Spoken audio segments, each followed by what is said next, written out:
Existem várias palavras de destaque que sugerem contatos transoceânicos, e aqui selecionaremos 3 delas: Thule, Votan e Atlas.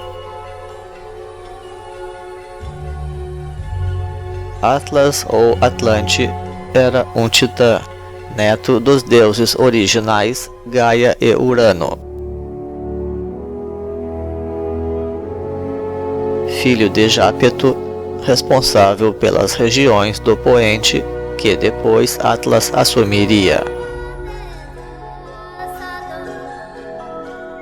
Com Pleione, foi pai das Pleiades, também chamadas Atlântidas ou Oceânides,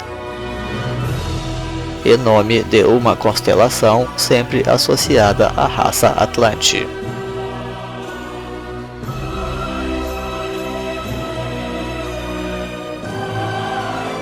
Difícil saber se Atlas nomeou a remota Atlântida ou se a palavra seria adotada em algum momento pelos gregos a partir de lendas primitivas.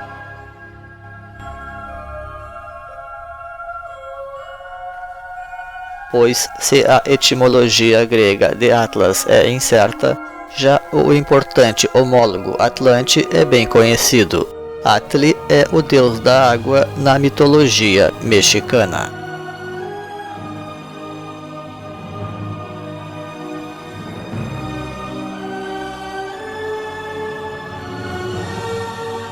Derivando num onipresente radical linguístico.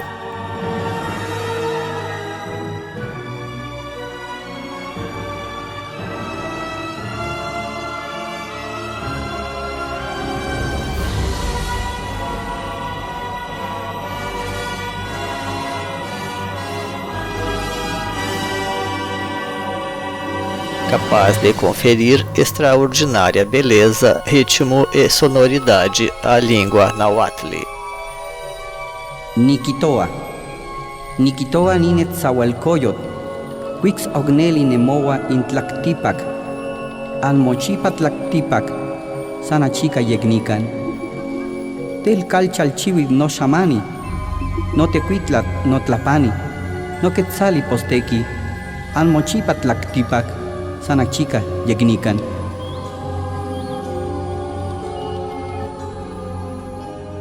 O contexto remete, pois, não apenas ao mítico reino dos oceanos, com possível origem no nome de Aslan, o paraíso das origens dos povos náhuas, como também ao elemento que simboliza a raça Atlante.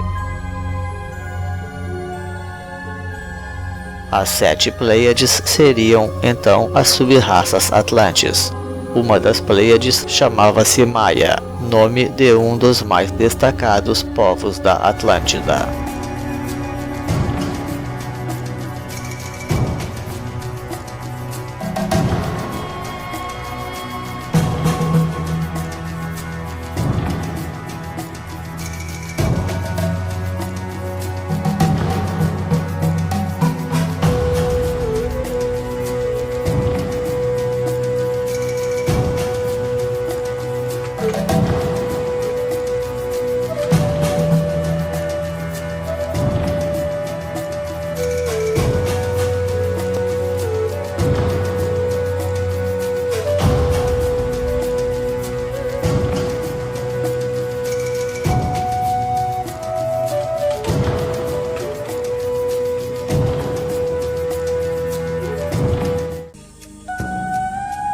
A partir do Neolítico, a vasta região das Américas passou a ser considerada o berço de uma nova humanidade, aquela que viria a ser conhecida como a raça Atlante.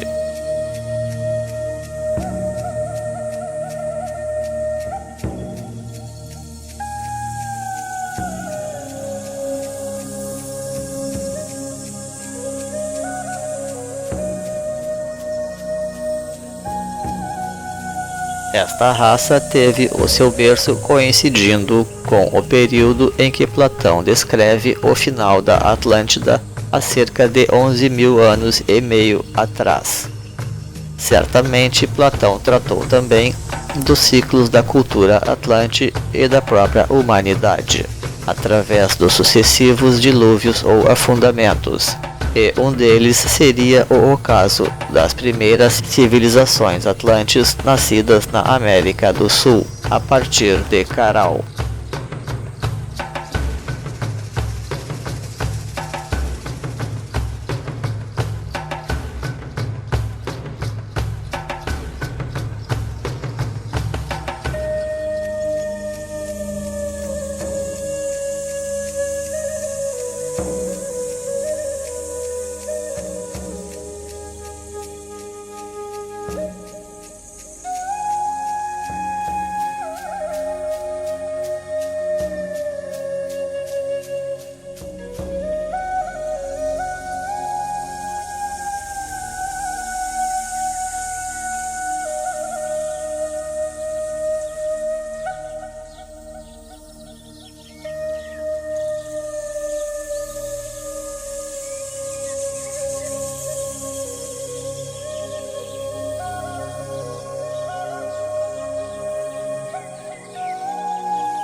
O isolamento do restante do mundo possibilitou criar ali a cultura mais pura de uma era do planeta, onde nasceu a religiosidade verdadeira e a ideia do amor através do sacrifício dos deuses.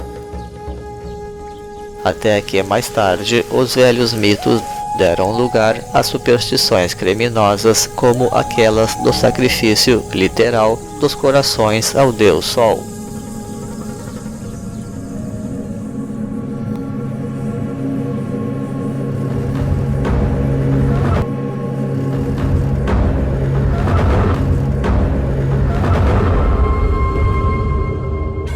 O coração sacrificado, isto é, consagrado, era uma das grandes essências da cultura atlante, destinada que estava ao fomento da religião. Fato semelhante se observa nas histórias de Jesus, abrindo caminho para a grande aceitação da fé cristã entre os mexicanos.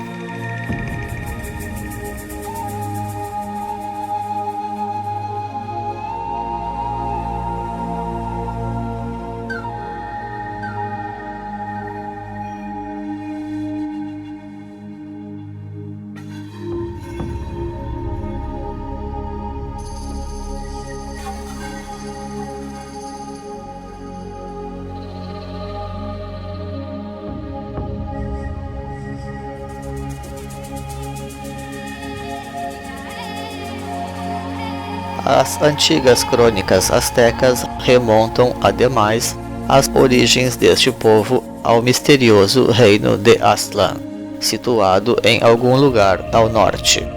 Os astecas, a palavra significa pessoas de Aztlán, eram apenas mais uma nova migração nahua para o México Central, desde as estepes centrais dos Estados Unidos.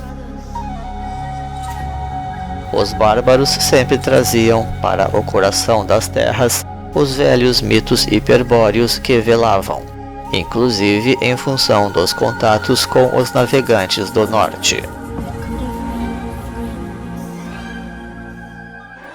Com quem mais os nahuas das vastas pradarias setentrionais poderiam haver conhecido as façanhas dos temíveis deuses da guerra?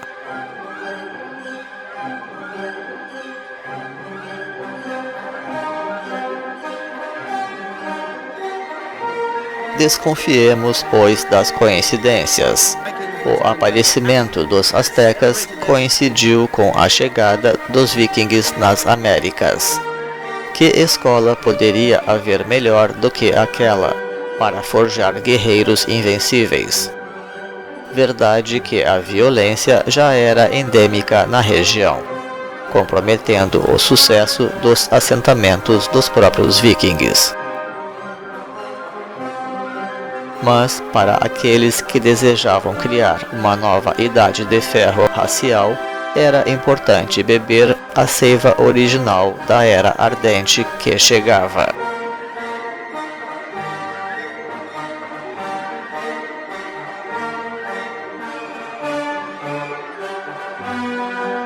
Naturalmente, estes visitantes reforçavam o simbolismo do dragão, adotado sobretudo para a lenda do deus e líder Quetzalcoatl.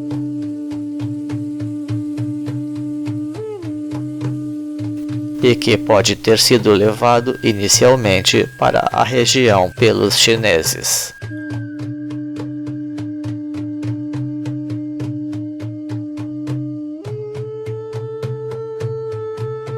A lenda de Aztlán também remontaria aos toltecas, porque os astecas em tudo se diziam herdeiros da prestigiada cultura, até por razões políticas, vindo a qualificar a sua própria capital como Tula, ao modo como os toltecas, nome que significa povo de Tula, faziam com suas cidades sagradas. Uma vez que aqueles bárbaros recém-chegados encontraram sempre muita resistência para se instalar na região, a ponto de irem viver nas ilhas do Lago Texcoco, e, a partir dali, até criar uma cidade flutuante no local, a bela e poderosa Tenochtitlán.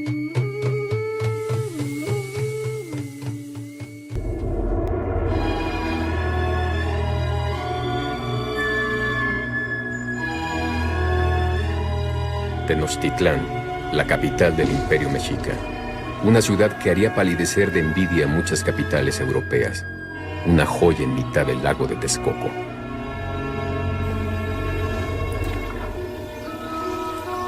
Canales y acueductos permitían el paso de embarcaciones y suministraban agua limpia a hogares y cultivos.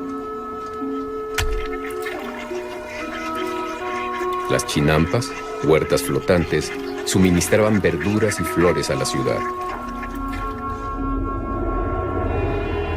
Cuando Londres contaba con apenas 60,000 habitantes, la gran Tenochtitlán tenía más de 200,000. Grandes pirámides, templos dedicados a los dioses aztecas, despuntaban sobre la superficie plana de la ciudad. A pesar de los sacrificios humanos ofrecidos en sus templos, sus leyes permitían una convivencia justa y en paz. La sociedad mexica estaba perfectamente estructurada y por sus 4 calzadas principales llegaban mercancías de todos los rincones del reino. En el mercado de Tlatelolco, que asombró a los españoles, se comerciaba con todo tipo de mercancías. Los nobles vivían en casas de comodidad y lujo asombroso, con jardines de una belleza extraordinaria. Los españoles la compararon con Sevilla y aún con Roma, incapaces de describir lo que veían. Allí, el 8 de noviembre de 1519, Moctezuma y el que creía emisario de Quetzalcóatl, Hernán Cortés, se encontrarían por fin cara a cara.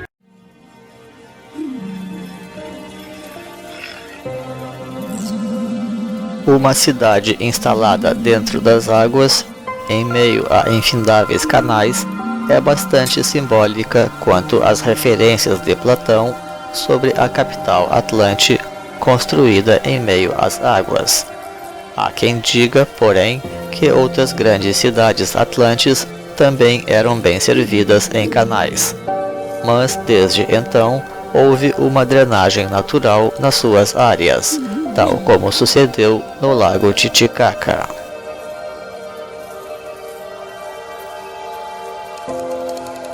Aztlán significa a cidade branca, que é uma cor síntese, mas também quaternária.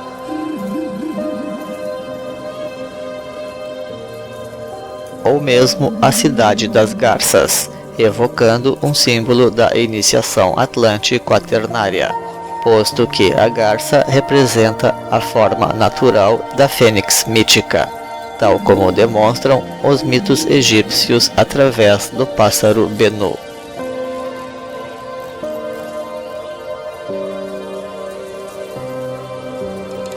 Muito se discute sobre a verdadeira localização de Aztlán, considerada como um antigo paraíso terreal.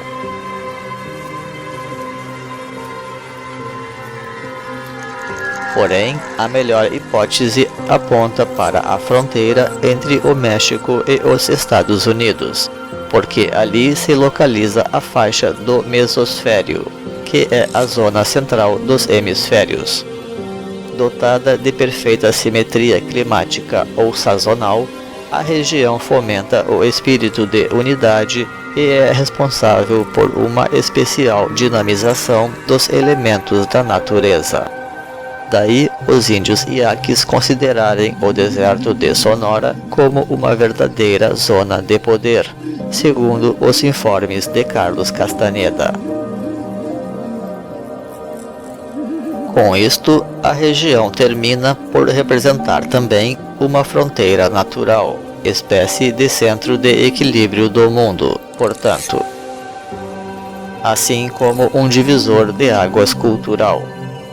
No seu livro A Ascensão da Terra, o maianista José Argüelles, de ascendência mexicana e norte-americana, afirmou que a ampla faixa tropical existente entre estas zonas possui natureza cultural hierática, ao passo que toda aquela região exterior, localizada na direção dos polos, possui cultura xamanista. Este fato estava muito bem representado em todo o mundo, inclusive na própria Atlântida, onde as regiões exteriores eram dominadas por florestas e pradarias de cultura mesolítica ou neolítica, e as regiões mais centrais se mostravam propícias para o fomento de civilizações. O próprio mesosfério setentrional encontrava-se então perfeitamente assinalado pela presença de culturas hieráticas de transição, como aquelas que ergueram grandes pirâmides de terra desde a foz do rio Mississippi, irradiando a partir dali uma nova cultura que remontava à época de Cristo, quase tão antigas quanto as próprias civilizações do México, mais ou menos como ocorrera no Oriente 3 milênios antes e, de certa forma, também na América do Sul.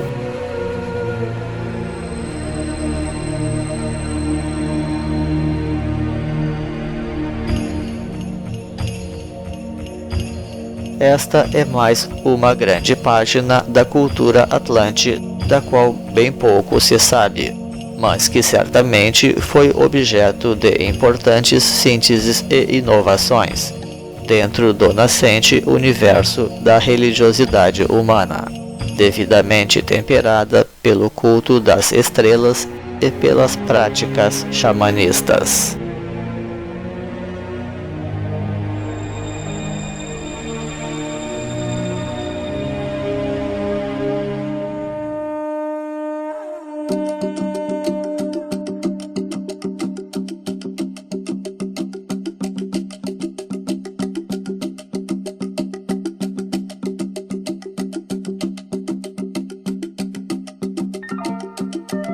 Adentrando no campo do esoterismo, o radical Atli representa a grande palavra de poder da raça Atlante. Alice Bailey, que analisou o trabalho das hierarquias atlantes em seu tratado sobre magia branca, afirma que a grande palavra sagrada Atlante é Tau, empregada com ritmo. Rigorosamente, Atli representa apenas uma variante exotérica da Tau, semelhante à relação entre Aum e On, por sua vez palavra-chave da raça ária, sempre alusivos a princípios cósmicos, e cujo conhecimento ainda é muito importante para promover a atual transição. A própria palavra Tula é uma simples variante de Atli. No Oriente, o termo está ligado ao signo de Libra, significando a força transfiguradora das harmonias. Talvez a vogal U excedente seja uma chave esotérica aqui. Alice Bailey afirmou que o segredo do fogo na palavra Aum está na sua segunda letra.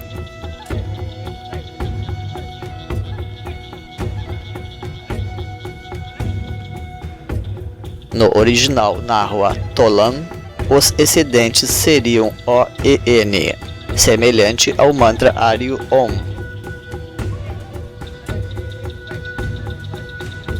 Ora, On é o nome da primeira grande cidade egípcia, significando o Sol, também chamado Atom, ao incluir Aleph e Tau em complemento, isto é, o Alfa Ômega.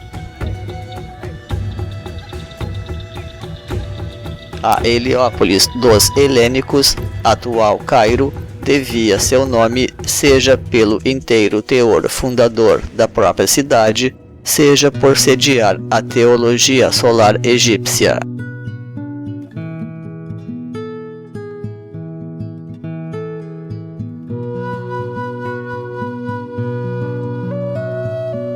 Quiçá a palavra Tolão mesma seja em si um grande mantra.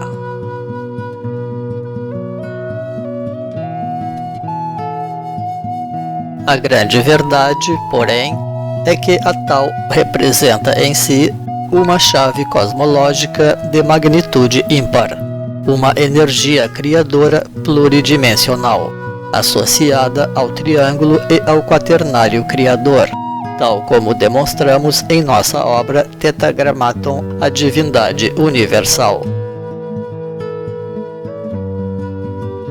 Velando mistérios de amplitude tal que levaram o esoterista Mário Rosso de Luna a declarar: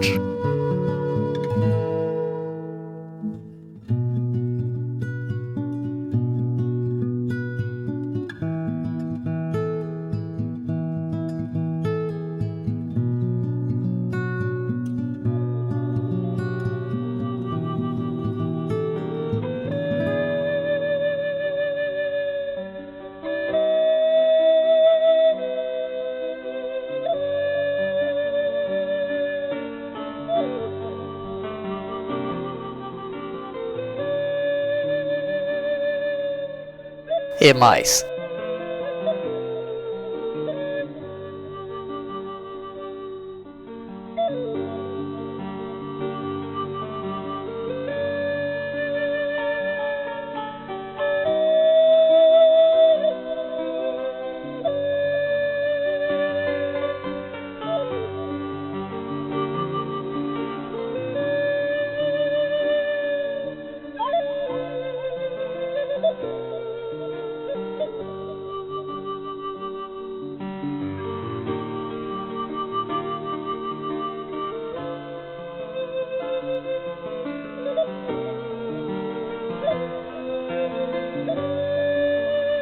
Então, dentro de certo simbolismo cabalista ou arqueométrico, de natureza pentagramática no caso, bastante valorizada no universo Atlante, no seu aspecto absoluto e universal,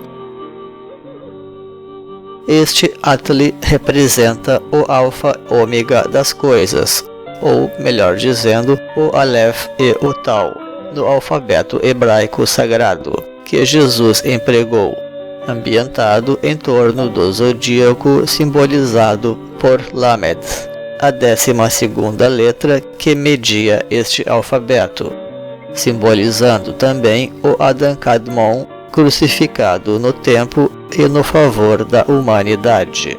Esta comumente simbolizada pelas águas informes, assim como pelo zodíaco representado pelo Oceano Central, associado especificamente à Era de Peixes como transição do ciclo maior.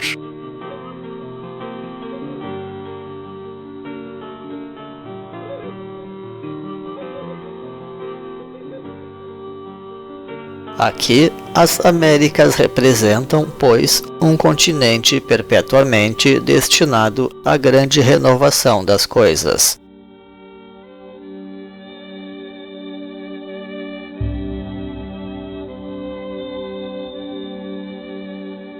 ou aquele Éden supremo do planeta, assim como o continente axial ou ascensional por excelência.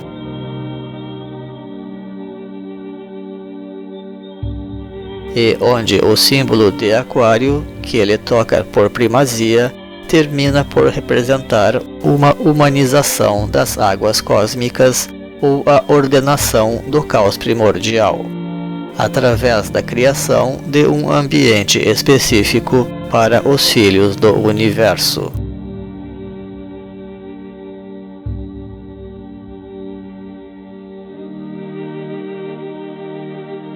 Poder-se-ia falar, então, até sobre toda uma nova criação, visando encerrar as coisas e começar algo novo.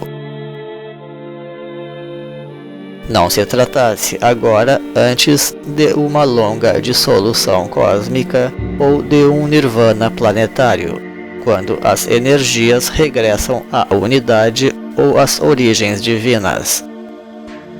Porque o planeta também necessita repousar da incessante atividade exterior humana. Pois este já não seria o regresso ao Éden pelo Oriente ou pelo Nascente, para forjar o Manvantara ou o Dia de Brahma, e sim pelo Ocidente ou pelo Poente, dando lugar ao Pralaya ou a Noite de Brahma.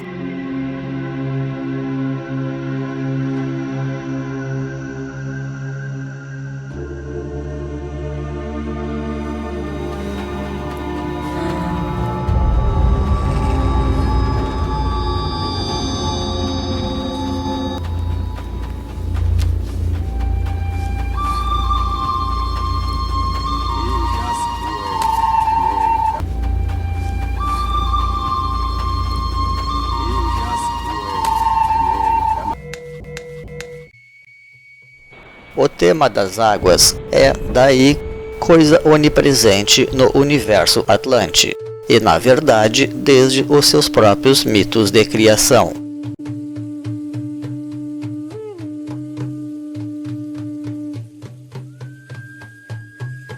As águas simbolizam tradicionalmente o tempo, o psiquismo e a própria humanidade.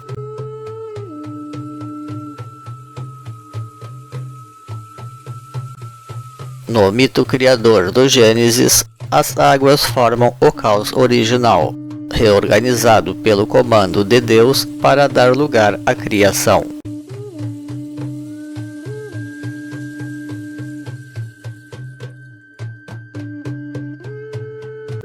Com isto, se restabelece uma hierarquia e uma cosmologia, algo semelhante à egípcia, portanto, onde o deus do ar separa o céu e a terra.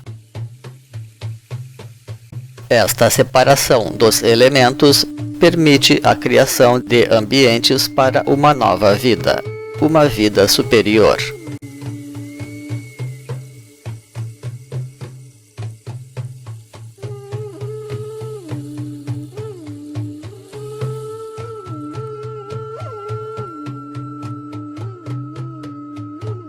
No mito do Gênesis, tudo culmina na organização do paraíso terreal, onde serão implantados o primeiro casal, símbolo da humanidade renovada. No episódio do dilúvio, o processo continua até que se encontre uma terra seca, que se torna como a colina primordial dos mitos antigos.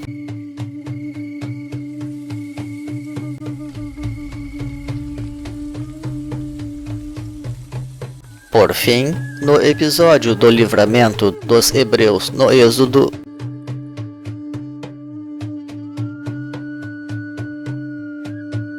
Moisés separa as águas do Mar Vermelho a caminho da Terra Prometida.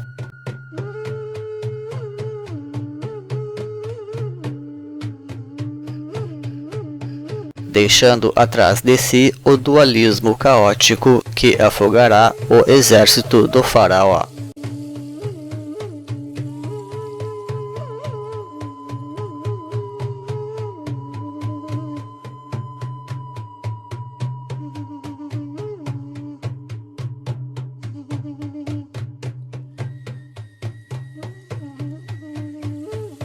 São como as ideologias em conflito no tempo do Cristo, lideradas por Herodes e por Barrabás, onde Jesus também apontará uma terceira via harmônica e superior.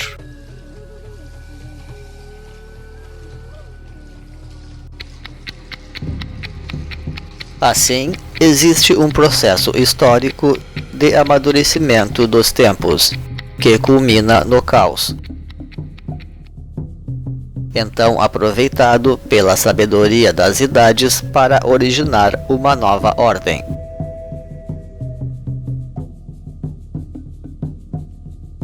As cidades atlantes,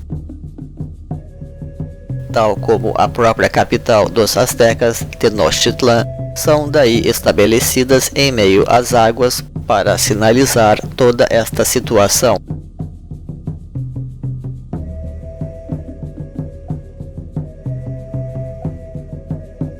Afinal, as cidades antigas nunca eram apenas uma cidade, e sim um processo quase miraculoso de criação.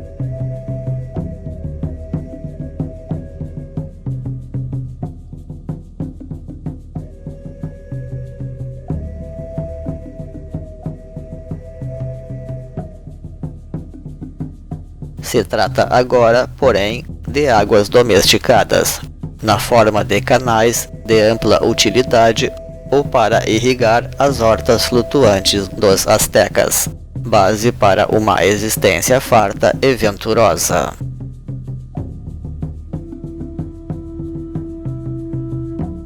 Há vários sentidos possíveis para o dilúvio.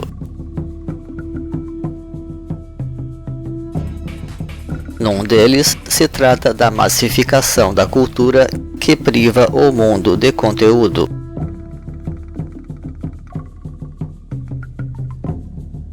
Como ocorre no final dos grandes ciclos do mundo. Noutro sentido, se trata da invasão das hordas bárbaras que destroem as falsas ordens do mundo.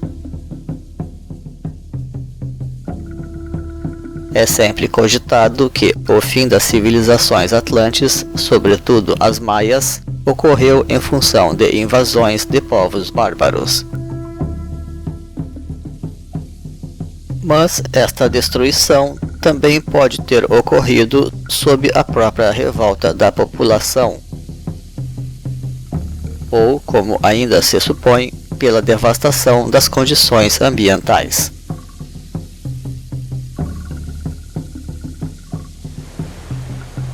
Tal como anuncia o Gênesis, o dilúvio universal foi motivado pela queda moral das antigas linhagens de governantes.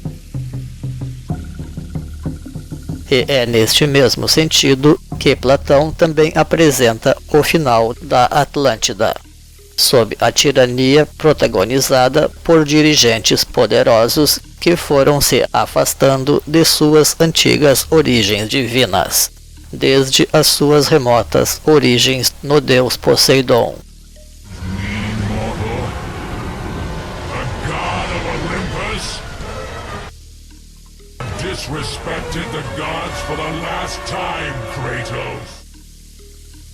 As verdadeiras colunas atlantes sempre foram os homens verdadeiros e servidores dos profetas. Quando estes grandes homens deixaram de servir à luz, Atlântida inexoravelmente sucumbiu. Ao lado das velhas crenças degeneradas em fanatismos sangrentos, a poderosa feitiçaria desenvolvida pelos Atlantes também foi cruelmente cooptada pela política, agregando um terror sem igual àqueles estados decadentes. Daí a revolta popular e a razão da forte desunião das sociedades atlantes na época de Colombo, facilitando a conquista do México.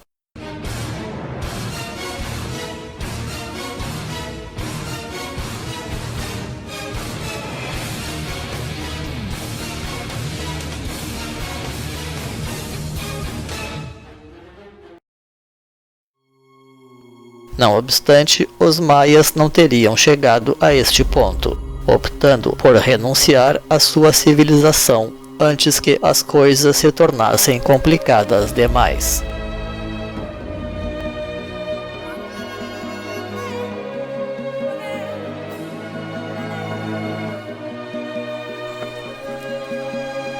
Mas com isto, as cidades maias foram literalmente tragadas pelas águas, isto é, pela natureza tropical.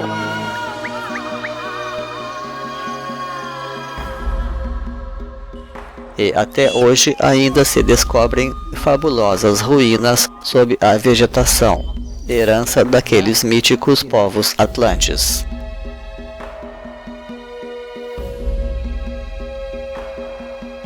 Pensava-se que era uma montanha, mas se tratava simplesmente da maior pirâmide do mundo, El Mirador, na Guatemala.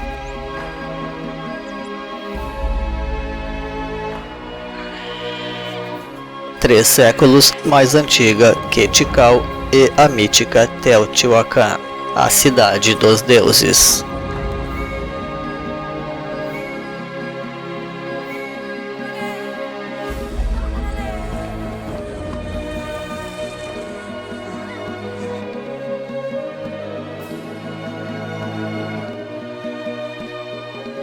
O jovem maianista William Gadouri adotou a teoria da correspondência entre as constelações e as cidades maias.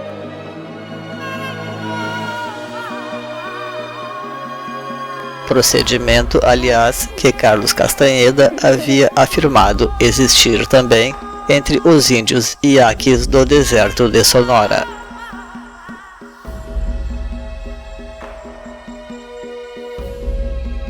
Tal como alguns associam a constelação de Órion às pirâmides de Gizé. De modo que, quanto maior a estrela, maior seria também a cidade maia em questão. Isto lhe teria permitido descobrir uma nova cidade maia nas selvas do Yucatán.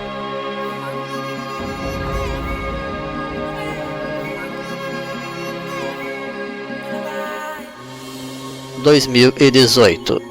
Descoberta megalópole maia nas florestas da Guatemala. Através de um avançado sistema digital de laser.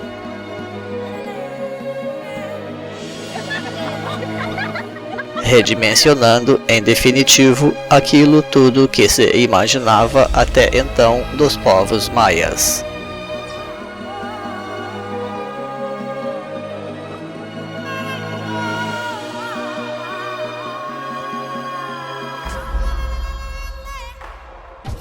A noção de tempo e de mudança é algo onipresente na cultura atlante, e visivelmente estas sociedades foram criteriosamente edificadas sobre o conceito do ciclo, para não perder de vista o que havia de mais importante para eles, que era a consciência da finitude das coisas, isto é, a morte.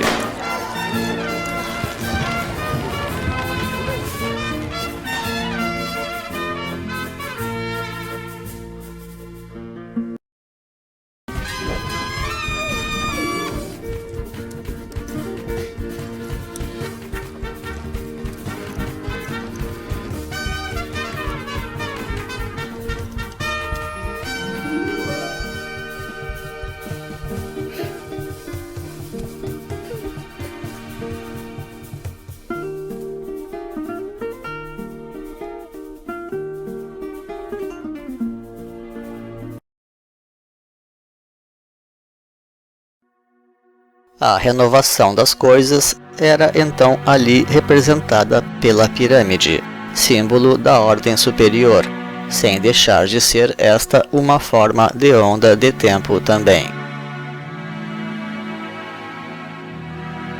A pirâmide simboliza a colina primordial, a ordem tirada do caos, que deve ser ciclicamente refeita, para que as coisas não regressem às suas origens caóticas.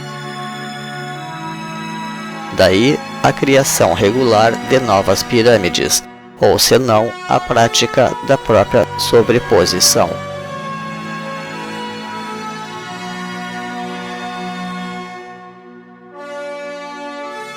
E então, sejam as pirâmides de terra do centro dos Estados Unidos até as portentosas pirâmides de pedra de Mesoamérica, sempre eram recobertas ciclicamente por novas camadas, para sinalizar para cada nova geração a necessidade de renovar ou repactuar as coisas.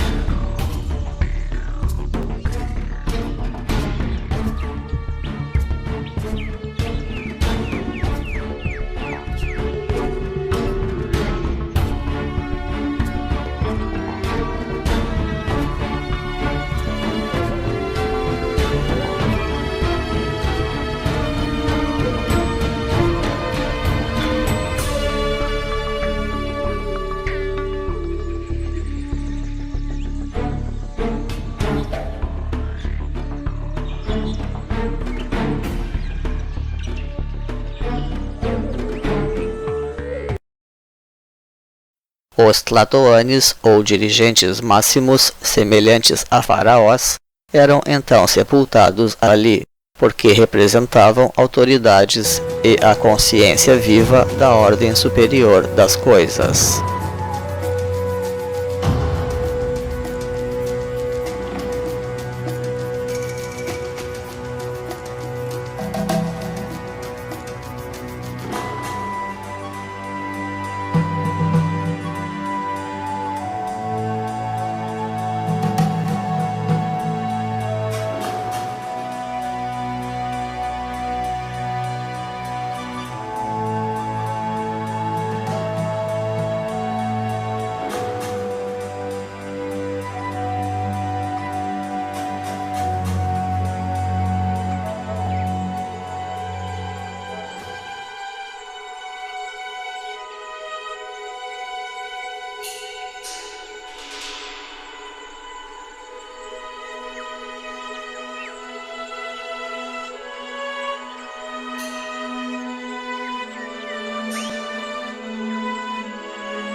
Quando um povo já não tinha forças para reconstruir as suas pirâmides, era porque a sua civilização estava comprometida até as raízes. Sua capacidade de renovar assim as coisas era então um imperativo cultural, um dogma para a sobrevivência dos verdadeiros povos atlantes.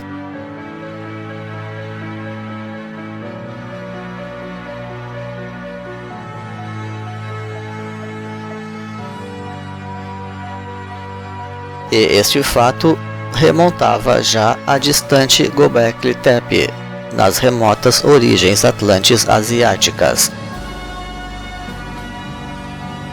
cujos templos eram sucessivamente reconstruídos sobre si mesmos. Cada vez mais, porém, se foi perdendo a capacidade de erigir obras amplas e elaboradas, até que um dia tudo terminou.